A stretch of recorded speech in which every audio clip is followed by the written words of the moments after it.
Hey, Steve Zook here. Welcome back to the Pokesoo channel and Guitar Ladder System. And here, a freebie on chordal improvisation. It's really true, folks.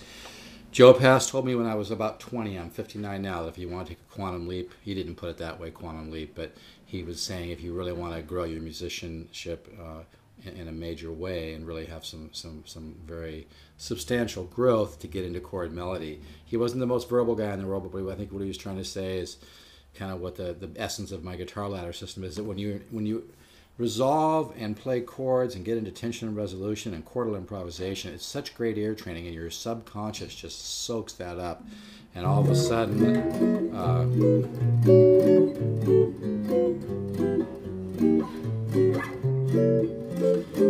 you start to understand the interior and exterior movement of chords, contrary motion, common tones.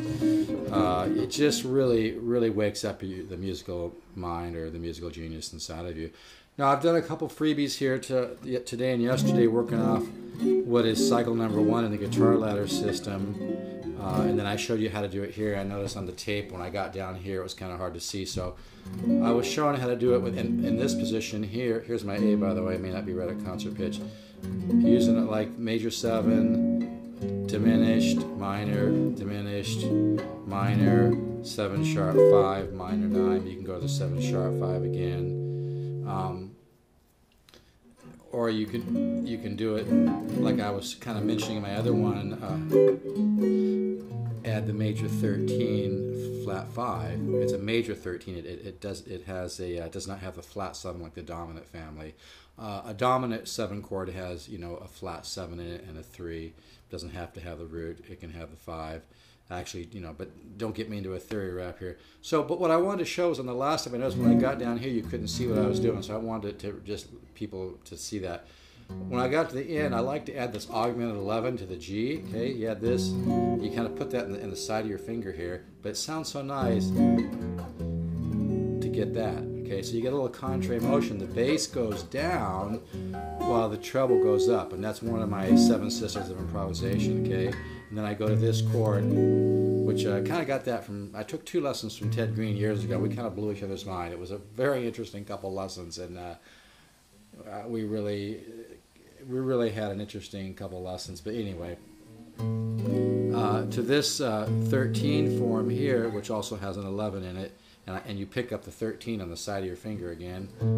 I wasn't doing it like that till I met Ted Greene, and that resolves nicely to this major 13 flat 5. So here again, you got contrary motion because the treble's going up while the bass is going down. That's called contrary motion. So I mean, in my guitar ladder, I teach 7 to 10 different improvisational systems, including common tone, ones, diatonic with flat 5 subs and all that good stuff, intervallic, symmetry, secondary dominant, common tone, chromatic, and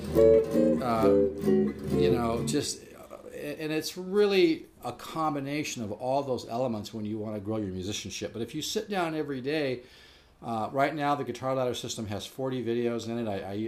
I'm going to send over probably 10, 15, 20 scans with that. I'll probably have more videos. If you buy the system, it's $2.99. I'm going to do another special for $1.99. If you buy the system, then you're going to get all the upgrades for the next year, so you probably get at least another 10 videos, probably 10, 15, 20. But what I wanted to show here was I was showing this pattern, right? And I love that. See, it's shading, and that's the thing. I used to do a lot of guitar trade shows, and people would listen to me play and whatnot, and I'd listen to them play, and we'd kind of compliment each other.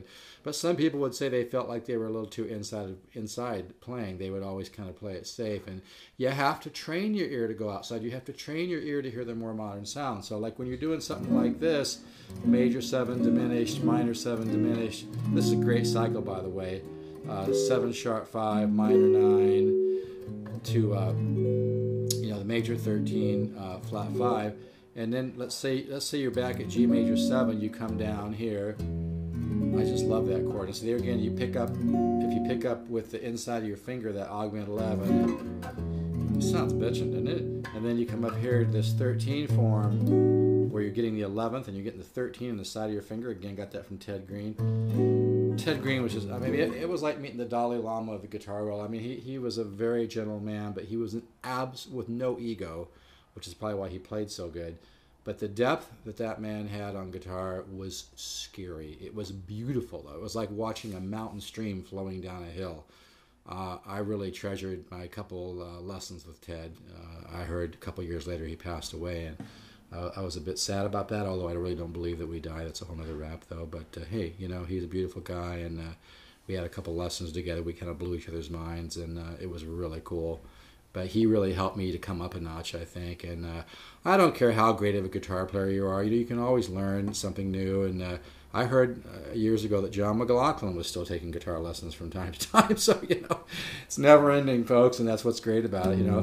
But here, this is a great little chord connection principle. Major 7, augment 11 connects major 13, flat 5 connects dominant 13, and that chord's voiced root, flat 7, 9, 11, 13. What a great voicing, huh?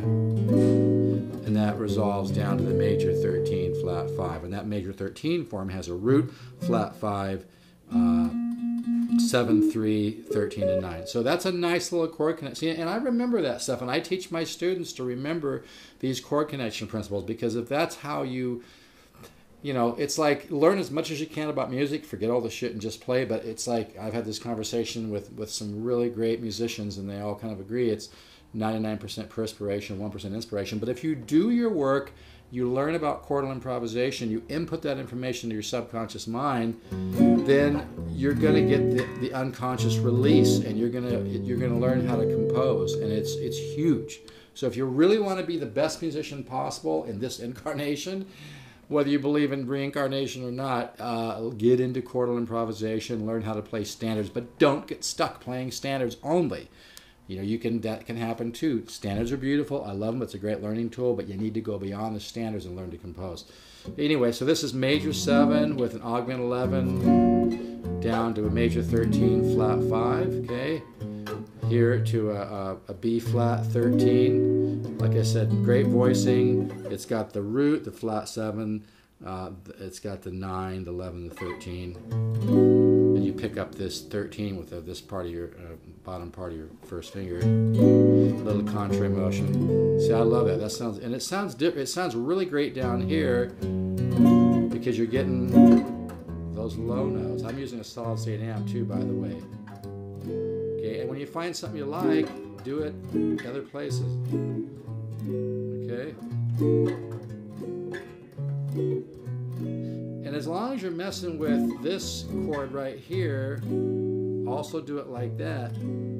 Okay? So you go like this, and then you can drop the second finger down and pick up the 2 there, and you begin to get that shading, all those.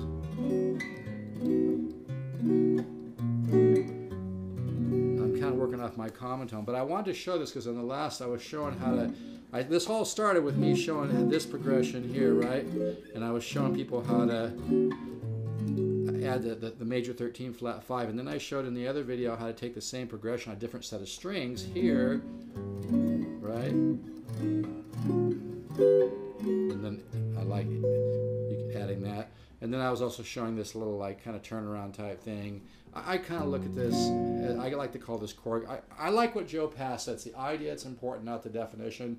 And he used to always say the simplest way, simplify your thinking, the simplest way to think about it. And I love that idea. I think there's a lot of truth to that because it's easy to get into paralysis through analysis. It's like a well-written business plan that ends up being just a bunch of bullshit trying to impress, you know, people to invest in it, when actually it's going to take some improvisation and thinking outside the box and creativity to really, you know, pull that business together. Although I'm not putting down business plans, I'm just saying though that's just one component of it, but you can get stuck in paralysis through analysis. So here I just like to think of it simple. Major 7, augment 11 connects 13, major 13, flat 5, right? And it's just a whole step difference apart, right? But see, what's beautiful here is the bass comes down while the treble goes up. So you have, right? So you have a little contra motion there. Same thing here. And you could change this to, or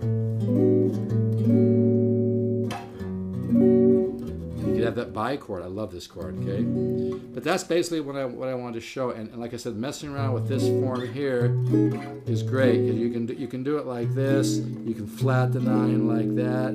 You can have the regular 9 with add the 13 in the top. You can flat the 9. There's all kinds of things you can do.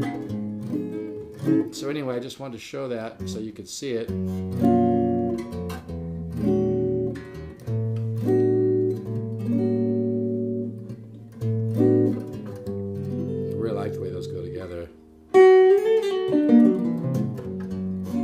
That's just the augmented riff.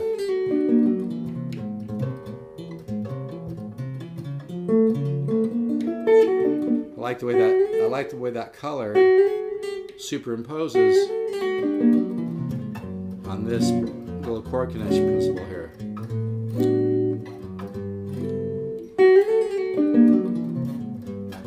Doesn't that sound cool?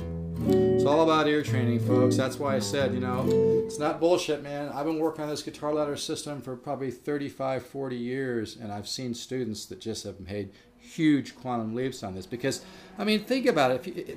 Guitar is the easiest thing just to goof around on, but it's the hardest instrument to really make massive growth, because you have to force yourself to work on different things. So if an hour a day you're working on, you know, chord progressions and things that really are going to give you great ear training, as well as help your fingers and teach you about tension and resolution, you're just going to take a massive jump in the way that you can understand music on an intuitive level. And my guitar ladder system teaches the subconscious mind. So, well, I better get off, or this is going to take forever to download.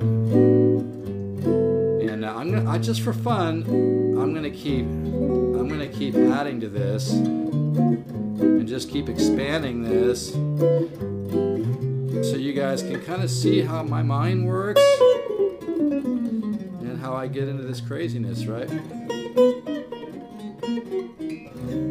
All right, take care. Let's keep the positive faith out there. Bye-bye.